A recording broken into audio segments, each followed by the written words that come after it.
Welcome back to Theresa.is.Dead. My name is Theresa and I'm very much alive. And if you're new here, welcome. I have an awful garbage mouth where I tend to use fuck as a comma. If you're not into that or weird shit in general, bitch, this is not the place for you. Feel free to X out the video here. No harm, no foul. But I'll remember our time fondly.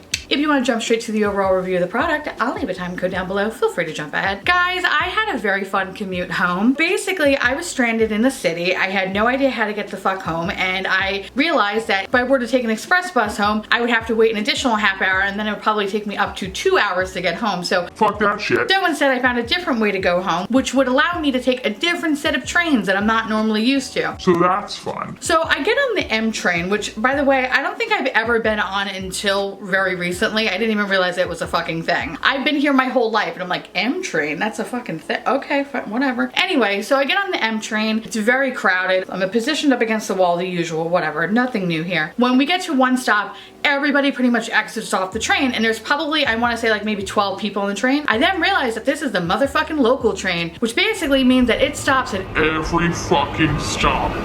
Every stop. It gives me the heebie-jeebies. I hate local trains so much. So now it kind of dawns on me, you know what? I probably should have took the fucking bus home. At least I would have been more comfortable. So a couple of stops go by, and then the train goes really, really slow, and then it starts to speed up, and then it goes really slow again. I feel like at this point I've been on the train for 27 years. I want to get the fuck off, but I'm still nowhere near home. The next stop comes in, and one man gets on the train, and he was a rather large man, and he decides to sit next to me. Now, the whole train car is open, but he decides to sit near me. As he sits down, I could feel him staring at me, just fucking burning a hole in my soul. So I slowly turn over and I see him mumble something. So I take my AirPod out. I said, huh? You're very beautiful for a big girl.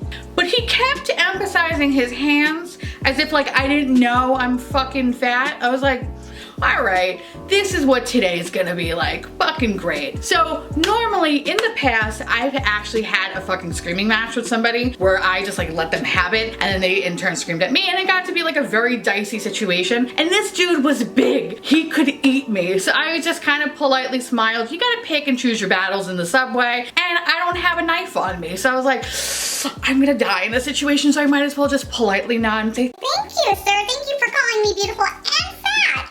He then tries to get my attention again. Yes? So, what do you do for a living?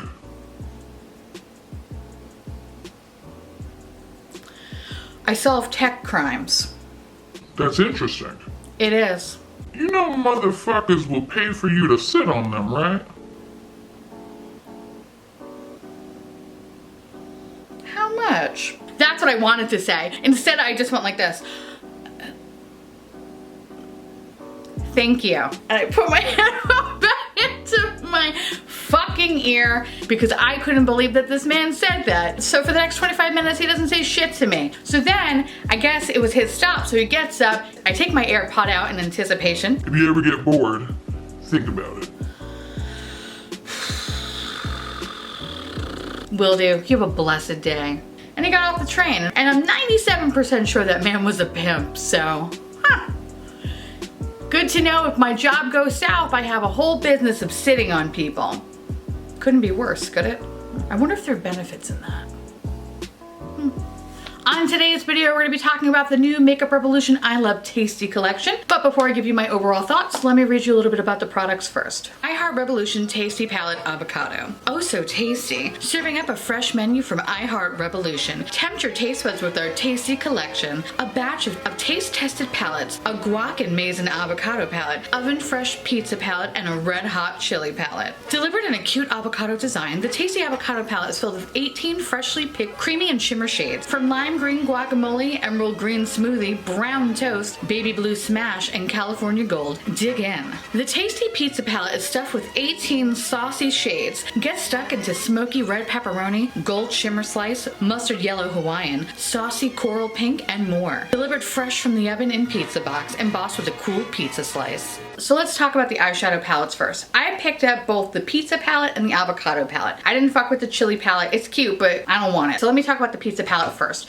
Pizza palette retails for about $15. You get 18 shades in the sky. You get this adorable plastic packaging, but I don't know, it reminds me of the 90s. It's like that hard rubbery foam in a way. And the actual pizza slice is a little bit raised on top. It's very gimmicky, but it's very adorable. And $15 I think is well worth the money just for the packaging alone, if we're gonna be completely honest here. When you open her up, you get a nice full-size mirror, like any standard Makeup Revolution palette, and here are your 18 shades. You pretty much get like a nice mixture of shimmers and mattes. I would say that the eyeshadows in this one are a little bit different than say the avocado one. Overall though, I didn't really have a bad time with this, but I will say that the mattes are very powdery. There's a lot of kick up, there's a lot of fallout with them, but the shimmers, however, are a little bit more of a concern for me. In this particular palette, the shimmers are a little bit more hard panned, which kind of sucks. And I found myself having to dig into the pan to get any sort of color payoff. However, there are some shimmers in here that are wonderful, like for example, extra cheese as well as Neapolitan were perfect. I had no problem with them. I'm more talking about marinara, slice, and calzone, so more kind of like the red, orangey, gold shades. Those are the ones that really were more hard pan. They were definitely stiff and kind of almost rough to the touch. With those issues aside, I feel like I still was able to achieve a really nice look. I found that with this palette in particular, the darker shades like Olive and Stone Baked don't really last very long, say compared to the avocado palette. So I noted that with those two shades, Olive and Stone Baked, I would say probably about 5 hours in, I started to kind of notice a little bit of lifting. I didn't notice it with any other color, like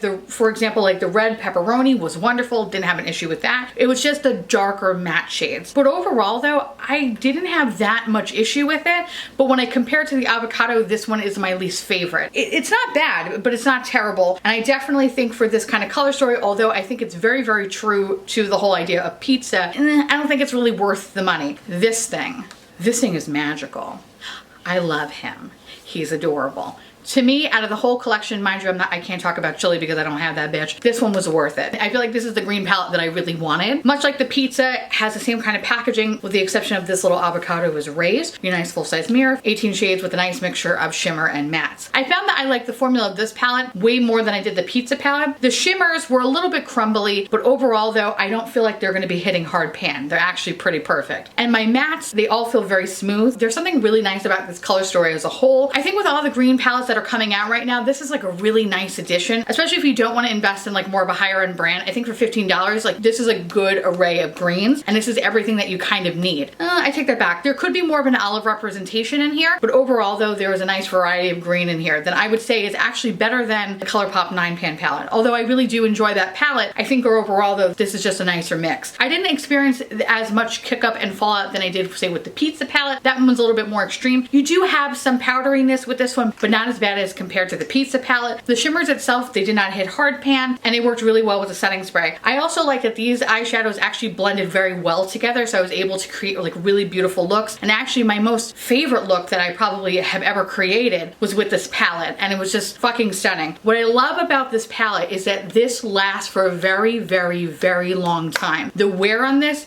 is fucking insane. Compared to the pizza palette, which some shadows worked very well and then some shadows actually started lifting over a couple of hours, I was kind of mixing in darker shades and lighter shades, and it looked good from 6 o'clock in the morning till about 11 o'clock at night, and that's fantastic. Like I fucking couldn't even believe it. It's amazing. And especially I wore this on Friday, which if you haven't seen my Pat McGrath video, I'll link it up in the corner. I had a very traumatic fucking day and there was a lot of crying and a lot of blah blah blah, and this eyeshadow fucking lasted. If you were gonna pick up any palette from this collection, I really enjoyed this one and I think it's really good, and especially for the $15 price point, you kind of can't go wrong with it. It's awesome. Another thing that I want to point out is a lot of people were messaging me asking me to compare this to the Smoke Sessions palette as well as the ColourPop green palette, and I'm going to throw in some swatches here. First one is Avo in Makeup Revolution, Kiss My Haas in ColourPop, Haas in Makeup Revolution, Mombamba in ColourPop, Melt Cosmetics Smoke Sessions Space Queen. These are the 3 shimmer shades from the Makeup Revolution palette, and these are the 2 green shimmer shades from the Melt Cosmetics Smoke Session palette. Makeup Revolution California, Olive You from ColourPop, and then these 3 are from the Melt Cosmetics Smoke Sessions. Overall though, there are some similar shades. If I'm going to talk about quality wise here, of course, you know, Milk Cosmetics has beautiful shimmers. Problematic, but beautiful shimmers at the end of the day. These shimmers are fine too, but they're not going to be as creamy and as smooth and as science project-y as the Melt ones are. And in terms of the matte formula, I would say that the ColourPop matte formula as well as the Milk Cosmetics formula is definitely a little bit more smoother and has a little bit better blendability. However, even though these were like a touch stiffer compared to those palettes, this blended really good. I didn't have any issue with it. So I definitely think for a drugstore option, this is fucking fantastic. This is probably one of my, dare I say, favorite drugstore palette? Yeah, fuck it. This will be my favorite drugstore palette. This is that good in my eyes. Literally, I'm blushing over here. Like, this shit is like you a sexy fucking bitch.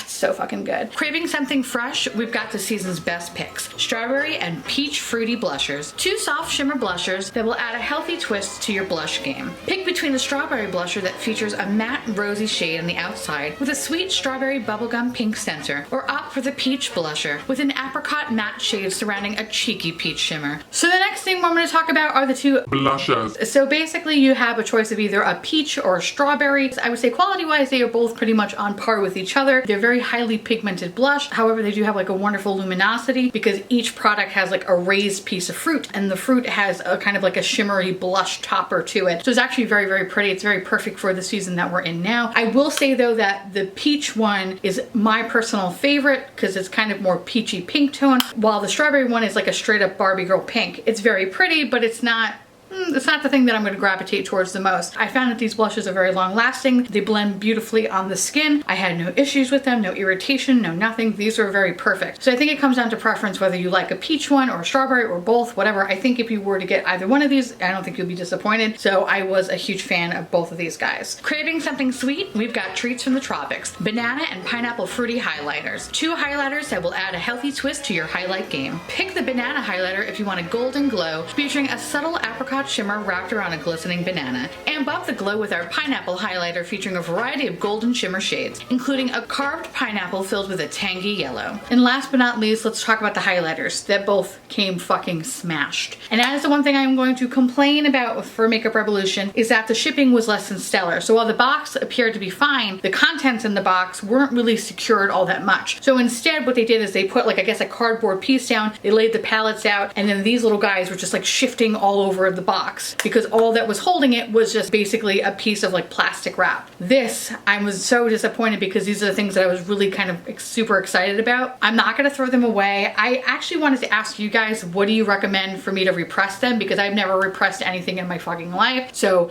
I am all ears because I definitely want to save these 2 guys, because I have to say, and this what kills me, is I normally hate Makeup Revolution's highlighters because I find them to be like powdery and just glittery and just shitty. These are fucking great. Like, they're fantastic. And it annoys me that they both came so broken. So the pineapple one is my least favorite, only because, like, you know, it's a little bit too dark for my skin technically. This is like straight up gold on my skin. It's very pretty, but it's just, this side I like more. This is the banana one. It's a nice pink highlighter. It's so fucking pretty. I love this. It's so blinding. I feel like an alien slut and I love it so goddamn much.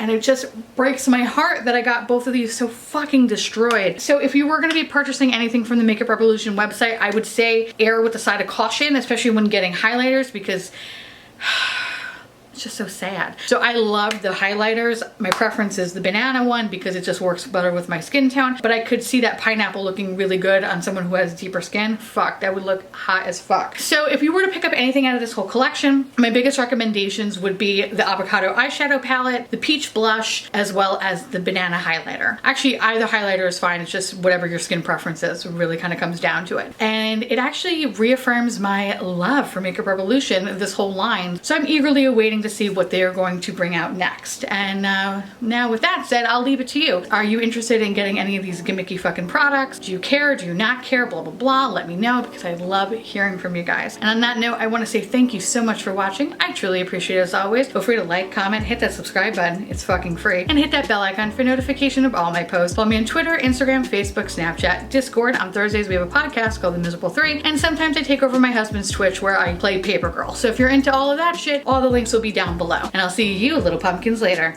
Bye.